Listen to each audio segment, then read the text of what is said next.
بسم اللہ الرحمن الرحیم۔ سیتا جی۔ ہندوؤں کے ہاں جو شہرت رام چندر جی کی بیوی سیتا جی نے پائی ہے وہ کسی اور عورت کو نصیب نہیں ہوئی۔ طرح طرح کی مصیبتوں کا جھیلنا اور عجیب عجیب سانحوں کا پیش آنا، خاندان اور مرتبے کی شرافت، حسن خداداد کی لطافت،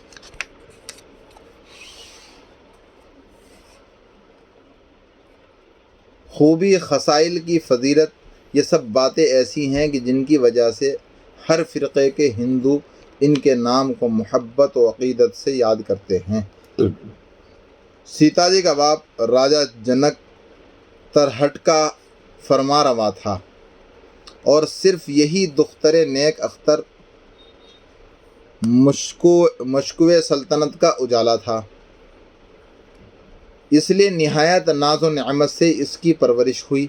اس کے جمال ظاہری کو کمال اوصاف نے اور بھی چمکا دیا۔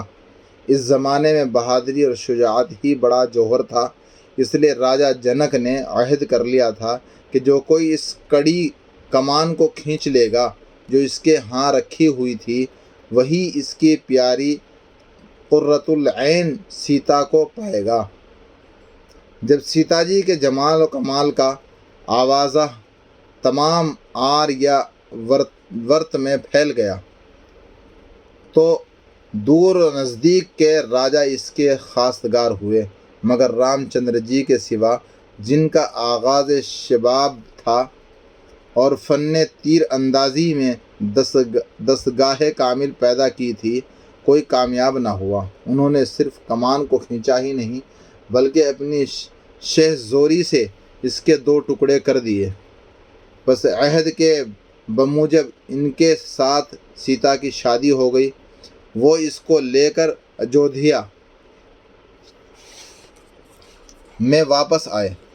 اجودھیا ان کے باپ کا دارالحکومت تھا۔ کچھ مدت کے بعد ان کے پتا جسرتھ نے اپنی ایک عزیز بیوی کے اغوا سے رام چندر کو 14 برس کا بنواس دیا۔ رام چندر نے بلا عذر باپ کے اس سخت حکم کی تعمیل کی۔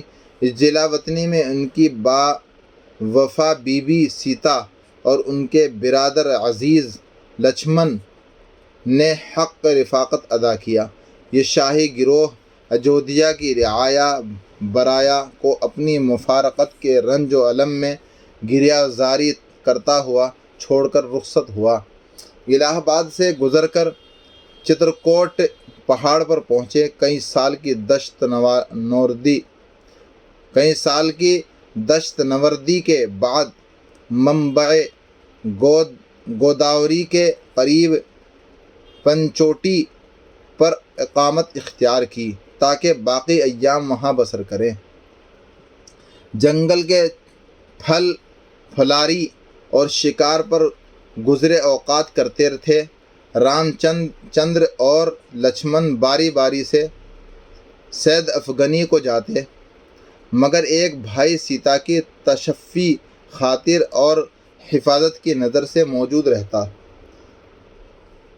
قذارہ ایک روز رام چندر جس سمت کو شکار کے لیے گئے تھے، ادھر سے نالہ و بکا کی آواز آئی۔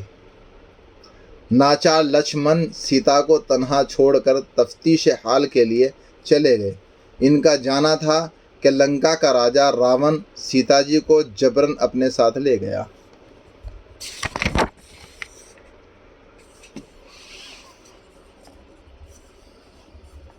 جب رام چندر جی نے معاودت کی اور سیتا کو قیام گاہ پر نہ پایا تو بغایت مضطرب ہوئے اور جنگل تلاش کرتے پھرے۔ آخر کو جب پتہ مل گیا تو راجہ کرناٹک کے بھائی سگریو کی اعانت سے لنکا پر لشکر کشی کا عزم کیا۔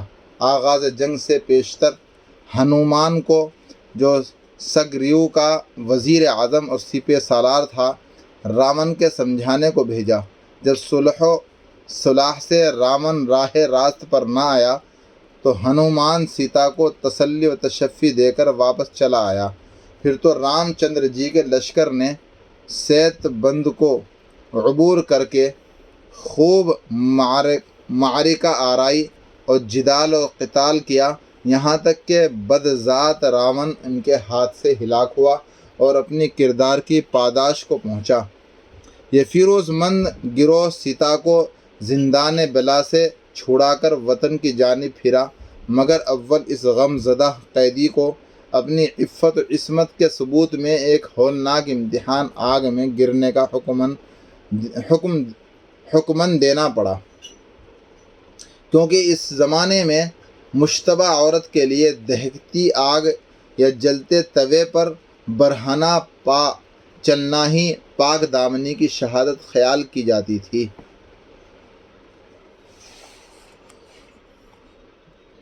اس سخت آزمائش کے بعد رام چندر اور سیتا جی دھوم سے اجودھیا میں داخل ہوئے اور تخت شاہی نے راجا رام چندر جی کے جلوس سے رونق تازہ پائی۔ سیتا جی نے جبلی نیک مزاجی، خوش خوئی اور نہایت خلوص و وفاداری سے اپنے نامور شوہر کے دل میں ازدیاد محبت کا بیج بویا۔ کچھ عرصے کے بعد آثار حمل نمودار ہوئے اور دستور کے موافق حاملہ کی حفاظت اور خوشی کے ساز و سامان کیے گئے، مگر افسوس کہ انقلاب روزگار نے بہت جلد اس مسرت کو کلفت سے بدل دیا۔ عوام الناس نے سیتا جی کی عفت اور بے گناہی کو تسلیم نہ کیا، بلکہ گھر گھر بدگمانی اور الزام کا چرچا ہونے لگا۔ ناچار رام چندر جی نے پیاری بیوی کو جلا وطن کیا۔ لچھمن جی اس کی بےکس شکستہ خاطر کو بن کے اندر بالمیک کی منڈی کے پاس چھوڑ آئے۔ وہیں لو اور کش دو توام لڑکے پیدا ہوئے، جنہوں نے بالمیک کی سرپرستی میں پرورش پائی۔ جس وقت رام چندر جی نے اشومیدھ یج کیا تو یہ لڑکے بھی بالمیک کے ساتھ اجودھیا کو گئے۔ اگرچہ ان کا لباس غریب برہمن زادوں کا تھا، مگر ان کی شکل و صورت سے جلال شاہی اور شکوہ امارت ٹپکتا تھا، اس لیے اصل حال مخفی نہ رہ سکا اور بہت جلد ان کا حسب و نسب سب پر آشکارا ہو گیا۔ اس وقت بالمیک نے بھری مجلس میں سیتا جی کی سفارش کی اور تمام الزام اور اتہام جو ان کی عصمت پر لگائے گئے تھے رفع کر دیے۔ تب تمام راجاؤں اور سرداروں نے جو اس جشن میں جمع ہوئے تھے متفق اللفظ یہی کہا، سیتا ستونتی ہے اور اس کو واپس بلا لینا مناسب ہے، لیکن اور اہل مجلس نے خاموشی اختیار کی اور واپسی کی رائے نہ دی۔ اس لیے رام چندر جی کو رعایا کی رضامندی کے بغیر ایسا کرنا مصلحت نہ معلوم ہوا۔ بالمیک نے یہ صورت دیکھ کر کہا، اب بھی کسی کو شک و شبہ ہو تو مکرر آزمائش ہو سکتی ہے۔ سیتا جی کو جو تکلیفیں سہتے سہتے اور مصیبتیں اٹھاتے اٹھاتے نہایت نحیف و ناتواں ہو گئی تھی، یہ باتیں اس قدر شاق گزری کہ تاب نہ رہی۔ غم و غصے کے جوش میں غش کھا کر گر پڑی اور آخر دم تک ہوش میں نہ آئی، اور رام چندر جی کو اس سانحہ کا ایسا قلق ہوا کہ آخر کار اپنے تئیں دریائے سرجو کے حوالے کیا۔ الغرض سیتا ایک نیک طینت، باوفا، صابر، مستقل مزاج اور خاوند کی فرما برداری کرنے والی بیوی کا ایک عجیب اور بے نظیر نمونہ تھی۔